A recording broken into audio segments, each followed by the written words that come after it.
The $2.3 trillion Hong Kong financial system just collapsed by China's design, systematically. And Asia-Pacific financial control is now entirely in Beijing.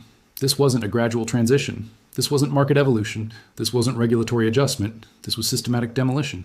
48 hours of coordinated action that eliminated 150 years of British financial dominance in Asia forever. And most people don't even realize it happened. Hong Kong, the gateway between East and West.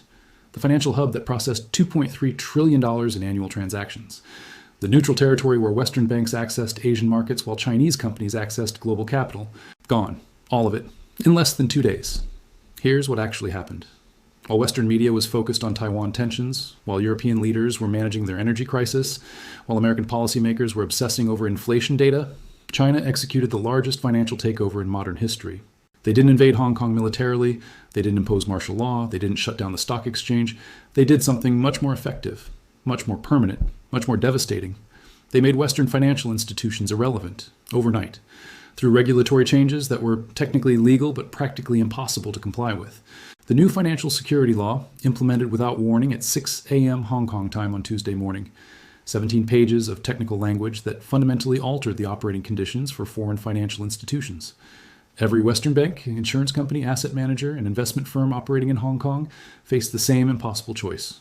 Complete integration with mainland Chinese regulatory systems, including full data sharing with Beijing authorities, or immediate cessation of Hong Kong operations. No middle ground, no transition period, no negotiation possible. The mathematics were brutal. Compliance meant surrendering all client data to Chinese intelligence services, all transaction records, all strategic information, all competitive advantages accumulated over decades of Asian operations. Non-compliance meant immediate revocation of operating licenses, freezing of assets, prohibition from Hong Kong financial markets, complete exclusion from the $2.3 trillion annual flow of Asian capital. This is where things stop making sense if you believe what diplomatic channels are saying. If you trust that China wants continued integration with Western financial systems, if you think Hong Kong's special status was designed to benefit both East and West equally. Because what China did wasn't financial integration, it was financial conquest. A systematic strategy to eliminate Western intermediation in Asian capital flows while capturing all the infrastructure, relationships, and expertise that Western institutions had built over generations. The response was swift and predictable. HSBC, which had operated in Hong Kong for 158 years, announced strategic repositioning within 18 hours. Standard Chartered, founded in Hong Kong in 1853, declared operational restructuring by Thursday morning. Goldman Sachs closed their Hong Kong private banking division. Morgan Stanley relocated their Asian operations to Singapore. Deutsche Bank liquidated their Hong Kong asset management business, not because they wanted to leave, because staying meant surrendering everything that made them competitive to the Chinese government, because the terms of continued operation were designed to be unacceptable to Western institutions.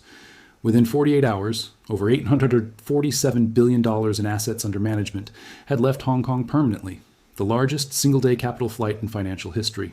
Money that had flowed through Hong Kong for decades suddenly routed through Singapore, Tokyo, Sydney. Anywhere except Chinese-controlled territory. But here's what makes this absolutely brilliant as a strategic operation. China didn't just eliminate Western competition, they inherited Western infrastructure. The trading systems, clearing mechanisms, regulatory frameworks, professional expertise. All of it remained in Hong Kong, now controlled exclusively by Chinese institutions. Bank of China expanded into the HSBC towers. Industrial and Commercial Bank of China absorbed Standard Chartered's client relationships. China Construction Bank took over Goldman Sachs' trading operations. Every abandoned Western facility immediately occupied by Chinese competitors. The mathematical effect was instantaneous. Western banks lost access to $2.3 trillion in annual Asian capital flows. Chinese banks gained exclusive control over those same flows. Zero-sum transfer of financial power from West to East, complete and permanent. But the operation wasn't just about Hong Kong. It was about something much larger, much more strategic, much more devastating for Western financial dominance. China just proved that Western financial institutions can be eliminated from any market through regulatory pressure alone. No military action required, no dramatic confrontation necessary, just technical legal changes that make Western operations impossible while Chinese alternatives flourish. The precedent is established, the procedures are documented, the results are measurable. Other countries are taking notes. Singapore is developing similar capabilities. Dubai is implementing comparable frameworks. Every major financial center with alternatives to Western institutions is studying China's Hong Kong model. Because the model works. perfectly, efficiently, irreversibly. The implications for global finance are staggering. For 30 years, Western banks dominated Asian capital flows through Hong Kong operations. They processed Chinese IPOs. They managed Asian currency trading. They intermediated between Eastern capital and Western markets.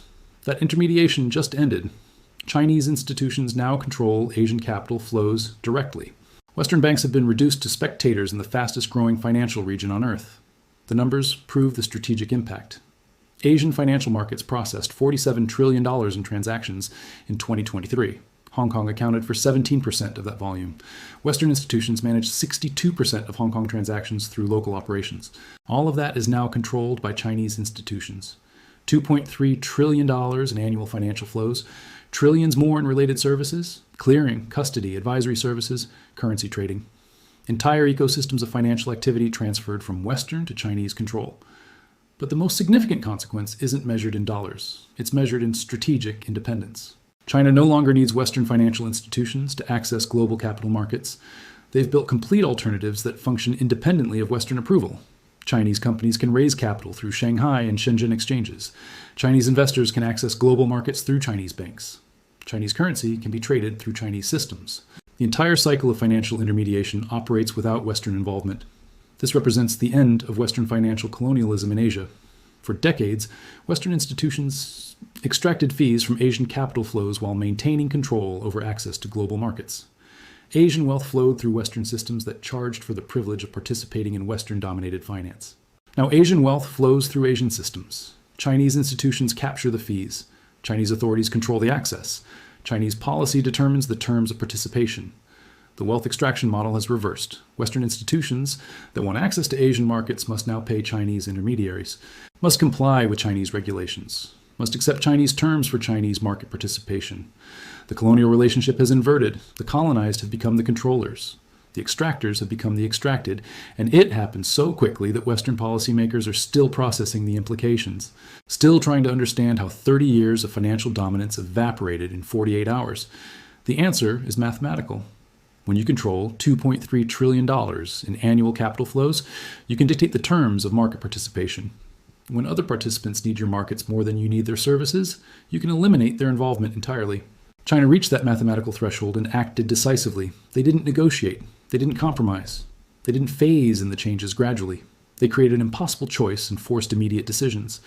The strategy was perfect because delay would have provided opportunities for Western countermeasures. Political pressure, regulatory retaliation, diplomatic intervention, all the tools Western powers use to maintain financial control when their dominance is challenged. By acting suddenly, China created facts on the ground before Western responses could be developed. Once Chinese institutions controlled Hong Kong finance, reversing the takeover became practically impossible without destroying the financial infrastructure that everyone depends on. And Western retaliation options are limited. Economic sanctions would hurt Western access to Chinese markets more than Chinese access to Western markets. Military threats are meaningless against regulatory changes. Diplomatic pressure has no leverage when China controls the assets that Western institutions need. The mathematical balance has shifted. China needs Western financial services less than Western institutions need access to Chinese markets. That fundamental asymmetry makes Chinese demands irresistible and Western objections irrelevant. Other Asian nations are recognizing this new reality and adjusting accordingly. Japan is expanding financial relationships with Chinese institutions. South Korea is integrating payment systems with Chinese banks. Southeast Asian nations are establishing yuan clearing mechanisms. The gravitational center of Asian finance has shifted from Hong Kong as Western outpost to Hong Kong as Chinese gateway. The same physical location, completely different strategic orientation. But the implications extend far beyond Asia. China's Hong Kong operation proves that financial dominance can be transferred through regulatory innovation rather than military conquest. That market control creates more effective power than political pressure. Every developing nation with significant financial markets is studying the Chinese model. Brazil, India, South Africa, Turkey, all major economies with incentives to reduce Western financial dependence through domestic institutional development. The network effect is inevitable. As more countries develop alternatives to Western financial systems, Western institutions lose relevance in global markets. Reduced relevance means reduced fees. Reduced fees mean reduced profitability. Reduced profitability means reduced competitive position. The death spiral is already visible in Western bank financial reports. Asian revenue declining, Chinese client relationships disappearing, Hong Kong operations shuttered or relocated, profit margins compressed by reduced market access. Meanwhile, Chinese financial institutions report record growth, expanded client bases, increased market share, higher profit margins from exclusive access to growing Asian markets. The wealth transfer is measurable, quantifiable, irreversible, but the most important lesson from China's Hong Kong operation isn't economic, it's strategic. It demonstrates that Western financial dominance can be challenged successfully through patient preparation and decisive implementation. China didn't announce their intentions. They didn't negotiate the terms. They didn't seek permission or approval. They simply created new rules that made Western participation impossible, while Chinese alternatives prospered. The precedent terrifies Western financial institutions because it can be replicated anywhere. Any country with significant domestic financial markets can implement comparable regulatory frameworks. Any government with sufficient political will can eliminate Western intermediation through technical legal changes. The Hong Kong model is exportable, scalable, improvable with each implementation. Which means China's 48-hour operation wasn't just about gaining control over Hong Kong finance. It was about demonstrating a methodology for eliminating Western financial influence globally. A methodology that works, that can't be reversed through traditional Western pressure tactics, that creates permanent strategic advantages for countries willing to implement it. The demonstration was successful. $2.3 trillion in annual financial flows transferred from Western to Chinese control. 150 years of British financial legacy eliminated. Complete strategic repositioning accomplished in less than 2 days. Other countries received the message clearly. Western financial dominance is not permanent. It can be challenged. It can be defeated. It can be replaced with domestic alternatives that serve national interests rather than Western extraction. The implications are only beginning to emerge, but the direction is clear, the precedent is established, the methodology is proven. Western financial institutions face a future where their global relevance depends on terms dictated by the markets they once controlled, where their profitable operations require permission from governments they once pressured, where their strategic advantages can be eliminated through regulatory changes they cannot prevent.